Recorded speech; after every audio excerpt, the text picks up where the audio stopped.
Welcome to the In His Voice podcast, hosted by me, Rob L. Lowe, where we talk about the trials and tribulations that deeply impact the lives of boys and men without ever bashing women. We talk about everything from the bedroom to the boardroom, from the playground to the stadium, and everything in between. Today's show, we're going internationally again. I have a good friend joining me, someone who used to work for me, and we're going to talk about his experiences, both personally and professionally, from his role from Puerto Rico to the U.S. I want to welcome to the show a good friend, someone that I really appreciate and embrace, Alex Rosado. Alex, welcome to the show. Thank you. Thank you for having me. Good, man. How you doing? I'm doing great. Dude, you look like a supermodel. Oh, thank you. Thank you. I appreciate that. Dude. But let me be clear. Married though, right? Yeah, I'm married. Married. Any kids? Happily married. Happily married? Happily married and no kids. All right. So those who are watching, off the market, I'm sorry, right? I just need to get that clear. I don't want anybody messaging me, be like, yo, can you hook me up with that dude who was on this show? No, but I'm gonna get a lot of ratings for this. That's why it's here. So I just want you to know that. Man, listen, thank you for joining the show.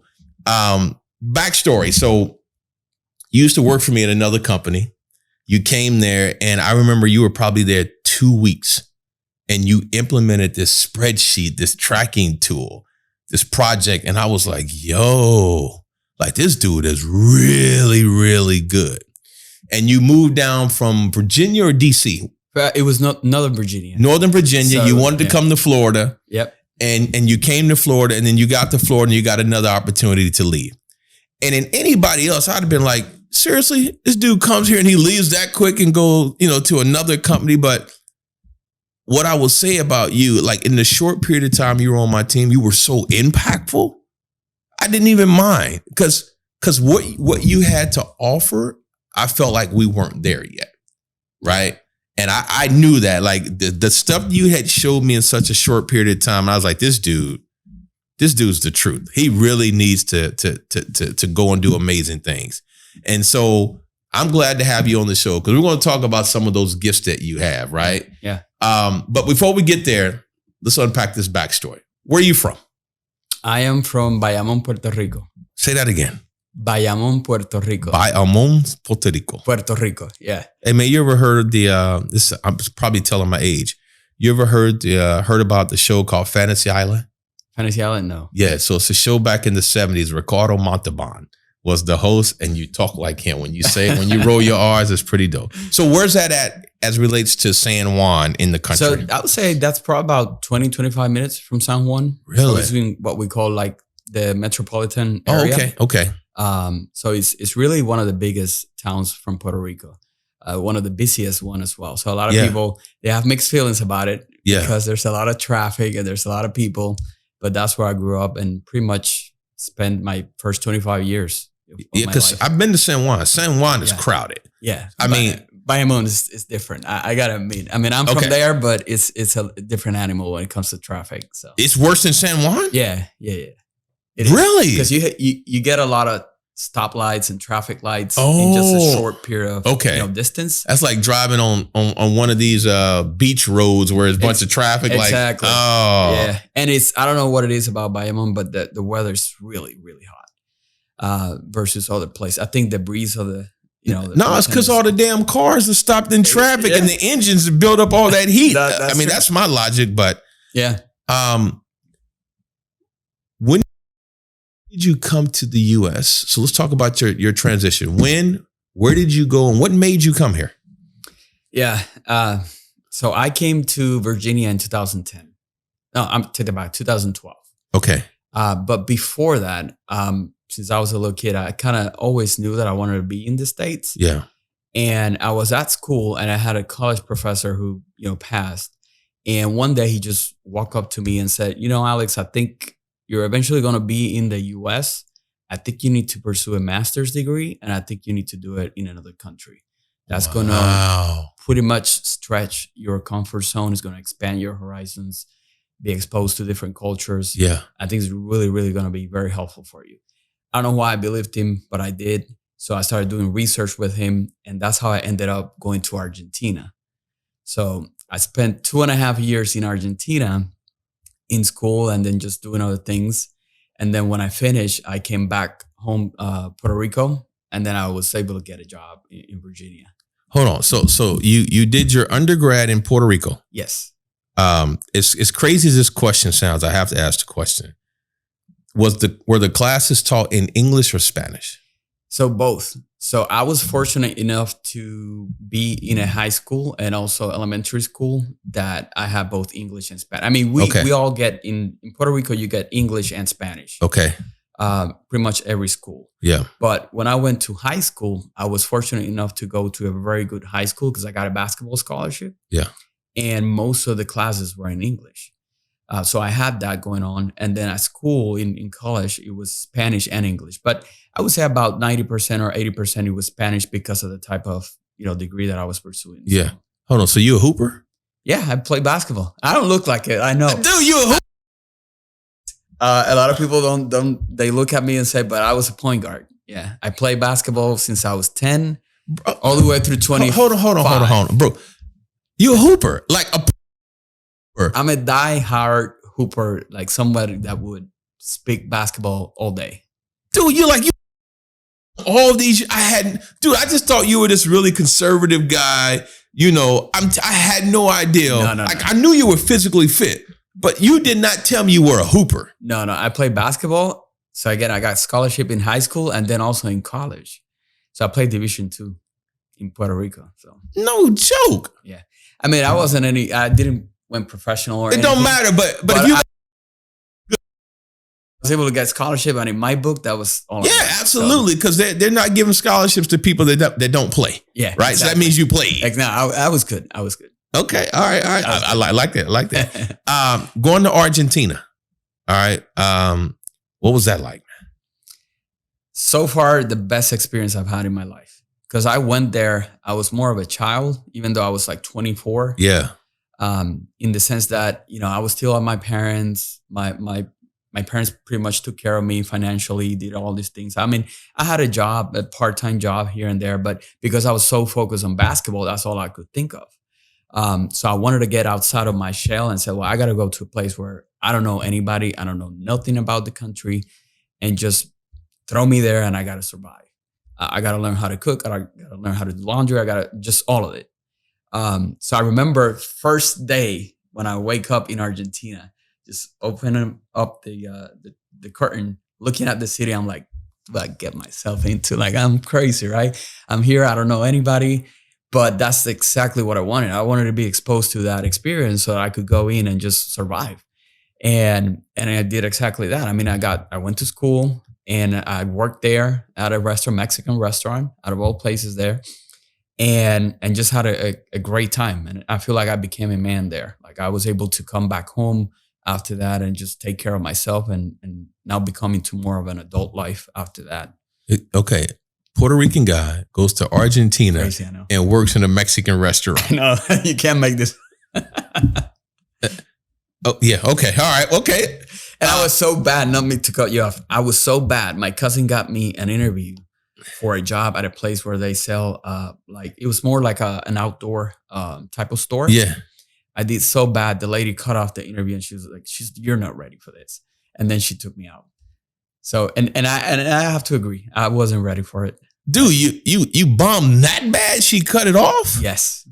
If I was the one interviewing now, which, I got more experience on that, I would have done the same thing probably. I would be like, nah, you're not ready for it. But that's how bad it was, because all I knew was basketball since I was, a little kid, 4 years all the way through I was 25, just doing sports and basketball. Who nurtured that? Like, was there somebody in your family or just you who nurtured that gift and that passion for basketball for you? It was actually a friend of mine. So I did gymnastics from 4 to 10. That was my first. I ain't supposed to hit the table. Dude, you did, hold on. You're a hooper. Right. You did gymnastics, freaking super. Get out of here. So the reason I got into gymnastics was because my sisters did it first. And they're older than me. So I went there and just sat there. And then I was just, waiting for them to be finished. I was very impatient, I guess. And, one of the trainers told my parents, like, I think you guys should put him also. And, you start gymnastics at a very early stage. Started doing that until I was 10, but I got injured a couple of times, and you trained the whole year just to compete one time. And it kind of gets old because then if you get injured, you didn't get to compete. And I was like tired of it. I was like, so this friend came up and he was like, why don't you just play basketball? Like I play every weekend. We practice it almost every day. Yeah. I was like, you know what? I kind of like that. So I went in. I didn't know how to dribble. I didn't know anything. All I can tell you is I was jacked. Yeah. Of course, I was in gymnastics and I had stamina. So they would put me to guard the best player and I was just all over his face and that's it. And I started because I was able to compete every day. I loved that about that experience. Yeah. And little by little, my dad got me a basketball and a hoop. Yeah. And I started playing and got better to the point where, my skills were developed. So, bro, kudos to your dad for two things and your mom, but kudos. For being a hooper is one thing, but for embracing you studying gymnastics at such a young age. Because, we live in such a masculine dominant society that as men, we don't always see that opportunity because, I'm 53 now and I'm looking at these male gymnasts who are ripped. I mean, these dudes is ripped, right? Strong. And they're strong. Like they're stronger than most people imagine. Mm-hmm. And I'm going, I wish somebody would have put me in gymnastics when I was younger. I literally thought that at one point in my life because I wanted to be able to do flips. Yeah, I wanted that flexibility, and I wanted to be. I mean, those dudes. And is the foundation that you get out of that, like, so I never was out of balance when I was playing defense because of my legs and the way all the coordination. So it all played out. But going back to my parents, on top of that, what I would say is I was very fortunate to have both of them in my life. Yeah. But like actually be there. There wasn't any practice or a game that both of them weren't there. Ooh. I don't know how they did it because I don't have kids right now. Mm-hmm. And I can't even think about how to come up with, after you work, then you got to do all of this. That's every single day. So yes, I was very interested in it and I was good, but their persistence of, no, you're going to practice even when you don't want to, like showing me like you made a commitment to this team. You're going to go to the practice. Stuff like that stayed with me, to this day. So, my parents had a lot to do with that. Wow. How'd you end up in the U.S.? You went to Virginia, your first job after grad school? Yeah. So another funny story. So I have this uncle who I knew, and he was a retired CW4 in the Army, and then he built his own business. Yeah. So he did federal contracting with DOD, doing logistics and IT. I know that now because I work for him. But back then, all I knew was this is my uncle, a very successful person. He lives in Virginia. I only saw him once during Christmas party, and he was the one, paying for all of it. So he was very successful. And I was like always interested in like, what does he do? Like, how can I get into that? Yeah. And tap into that. So I actually had a conversation with him probably about 3 or 4 years before I got the job. Yeah. And I say, hey, can I work for you? And, me being very naive. And he was like, well, I think you should do this, do that, or study this, go and take these classes. And so I started doing what he was telling me to do. And when I finished, the last stuff that he basically told me to do was to finish my degree when I was doing my master. And when I finished that, when I was in Argentina, I sent him an email. I said, okay, so 4 years ago, you told me get into a little bit more into IT classes, do this, do that, finish this. Okay, I've done all of that. Now I'm going back to Puerto Rico. And I didn't say anything else. And probably about a month after I came back, he called me and he said, hey, I have a job opportunity for you. It's not in marketing because at that point I was more into marketing. It's in HR. I know it's not what you want, but give it a try. If you don't like it, we'll figure something out. And I was like, well, I'll give this HR thing a try. And then fast forward and I'm still doing HR. So he called me and got the job offer and I left. And you went to Virginia.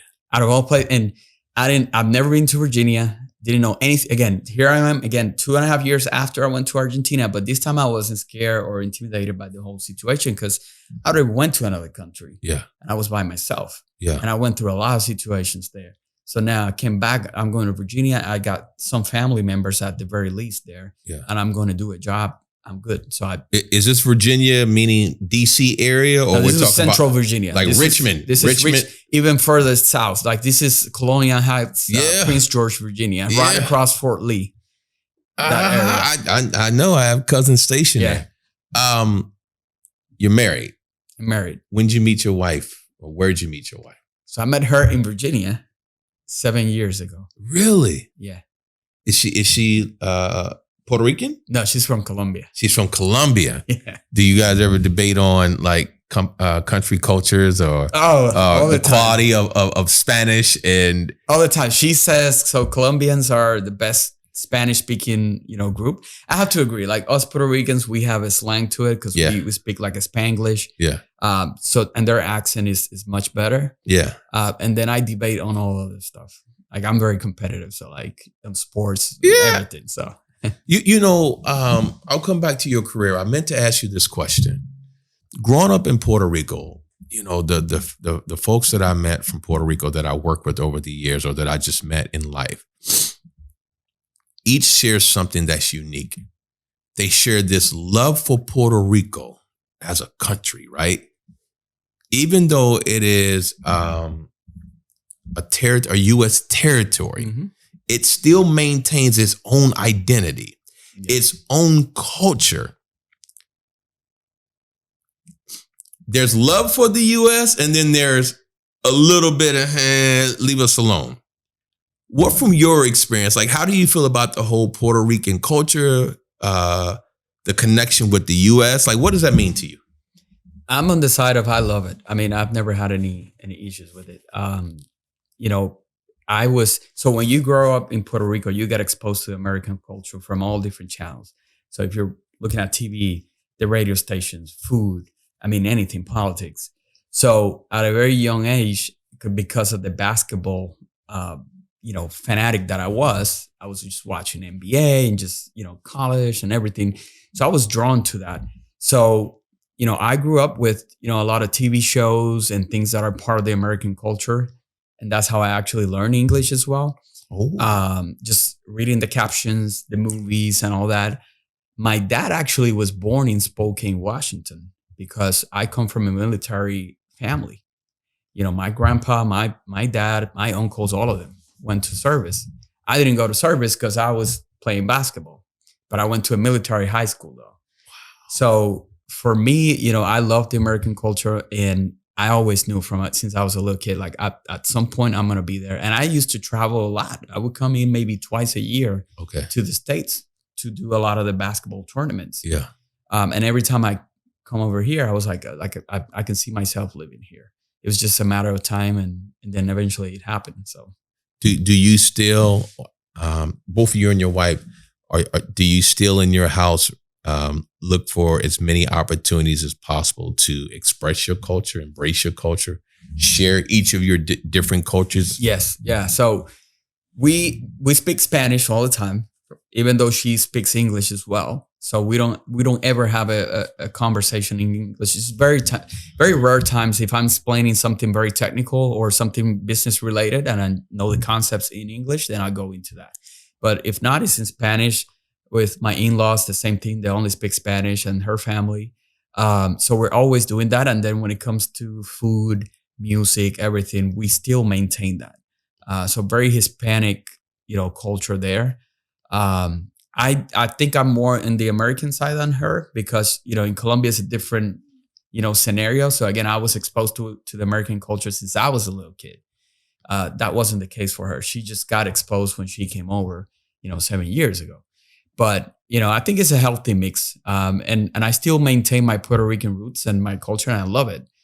It's just Puerto Rican culture is mixed with the American. It's just like a melting pot there going on. And I love it. I mean, you get the best of both worlds, Hispanic and the American culture. So, all right. You're in HR. You're in Virginia. You're working for your uncle. Man, I'm sure you're doing well. How'd you narrow your focus to become a really good TA professional? Like, how did you get from just broad HR to, dude, when it comes to TA, you're a rock star? Sorry, I can't. Sorry. That's all right. Well, that happened because, so I was, as you said, an HR generalist for the most part. And there was a moment in time where the business development team needed help with recruitment for contingent positions. So like if we went after a contract, there were times that the government wanted for us to include certain resumes or profiles in case we actually won the contract, then to show that we have people that we were going to hire. So that started a relationship between the VP of business development and myself because of that. And then she saw my marketing skills and just my ability to kind of do business development as well.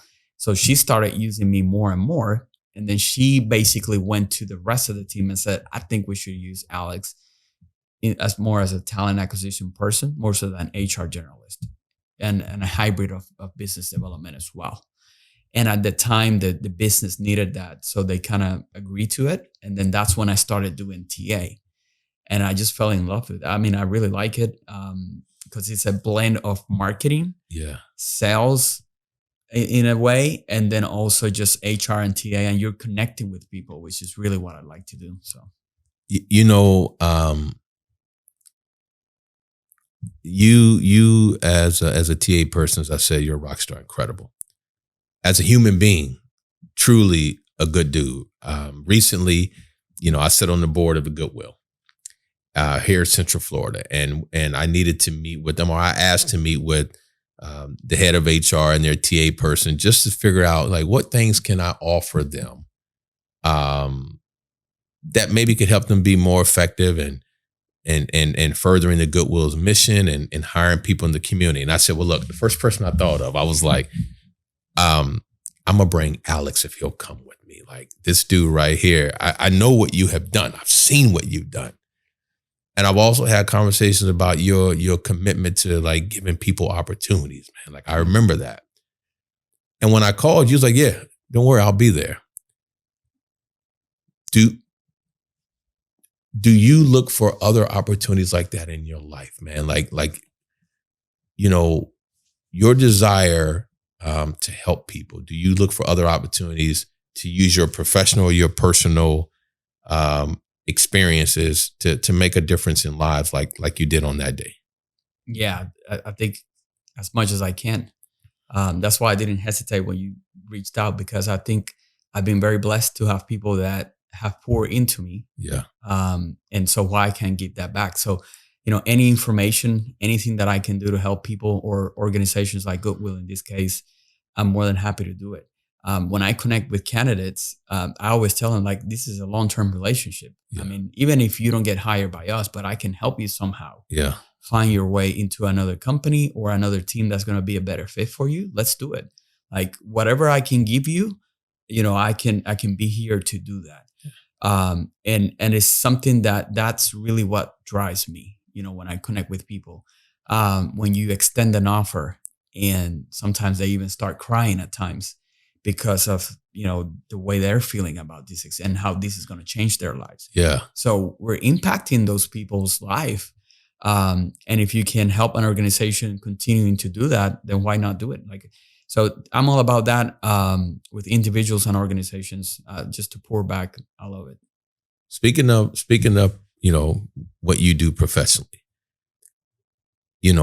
are there things, that you have experienced in any of your jobs, anywhere in the past that, you're like, yeah, no, that wasn't the ideal type of role?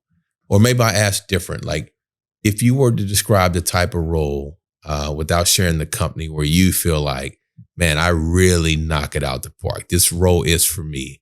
What does that look like? And then what about roles that you have where you go, great role, but man, I don't feel like it was the best role for me. Like describe those environments for me. I think for me, ideal environment is a place where they allow me to be creative. So I feel like I'm a very creative person, and you have to be a realist as well. And I understand that. But at the same time, if you look at processes or the way you're conducting business, if you're not allowing for that creativity to show, then you're going to stay still. And then that's when I feel like I myself kind of check out a little bit, because then I feel like I'm more tactical and just doing repetitive tasks, which I'm okay with. But I like to be part of the strategy. I like to be part of that creative process of building something together. So an ideal scenario will probably be an organization that is not small, but it's not as large as some of the organizations that I've worked in the past, where because of the size, it allows me to build something. Okay. If you're standing up an organization, or if you're standing up a team or processes, and then being able to see that transformation happen, maybe it takes 3 to 5 years. I don't know how long it'll take, but when you look back and you say, we started here and now here's where we are, that actually, creates a lot of fulfillment for me. If I'm part of an organization where I just need to follow certain rules and processes, I can do that for you, but you're not getting the best out of me. So why stay there? Wow. All right. Two final questions for you.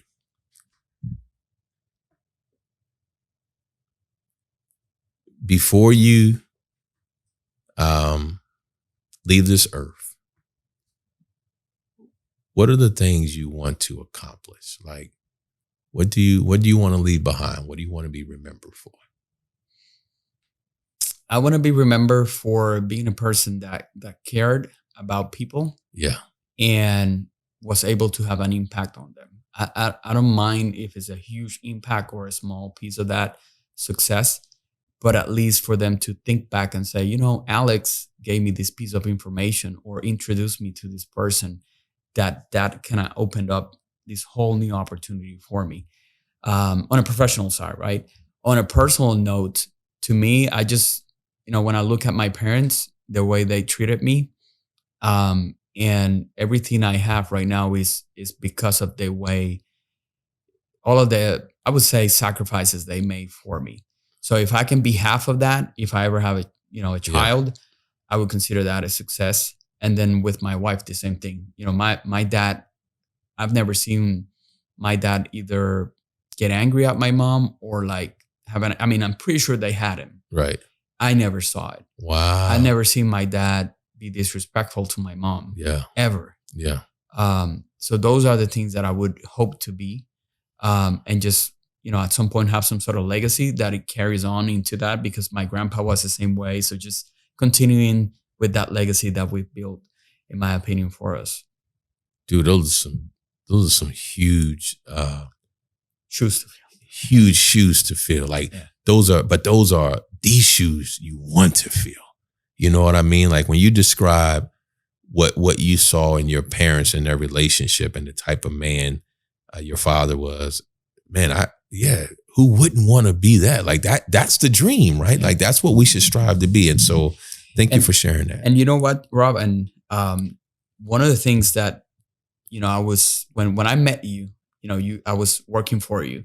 And I don't know if you recall, but I started with a company, and maybe 2 weeks into it, my dad had a huge problem. Yeah. And I told you to go. And you told me to go. No hesitation. Don't worry about it. Whenever you come back, you come back to your job. And I had just started. Yeah. You didn't know me. You didn't know my track record. So you had all the right to say, listen, this might not be something that will work. Yeah. So for you to allow me to do that, and then for me to come back with, no problems afterwards and be able to take care of my dad. Yeah. That was huge for me. So, that left a big impact on me. And I wanted to say that here publicly, and to say, I think I told you this in the past, but that's the type of impact that I want to have in people. So just what you did for me and for my family, I want to keep that back. Well, thanks for sharing, man. There's 2 principles I live by.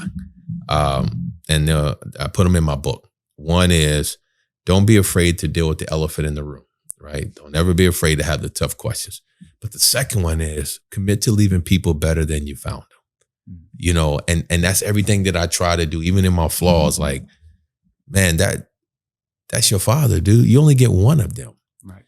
And, when I met you, my father had already passed away, but he wasn't active in my life. And if you have a father that you have a bond and a relationship with, man, I cherish that. Like, cherish that. And so I'm glad I could be there for you and your family. Last question. If you could go back and talk to 13 or 14-year-old Alex, what would you tell him? It's going to work out. Wow. The reason I say that is because at 13 and 14, I was playing basketball, and I had an opportunity to go to another school that was a bigger basketball program. And I was torn because I was in a school that was very good from an educational standpoint, but their basketball team wasn't good. And I didn't know, should I go there so I can get more exposure and then maybe that leads to, something better? Yeah. Or should I stay and get a better education for the future? I decided to stay in this school, which had a better education, but it was always constantly in my mind because I would see my friends in the newspaper. I would see them winning championships, McDonald's tournaments and stuff like that. And I always wonder, like, if I would have gone to those schools, would I have gotten more exposure? Would I have been able to play professionally? But, that was something I was thinking back then. Right now, everything worked out because that education that I received laid the foundation for me to be sitting right here today with you. So, you are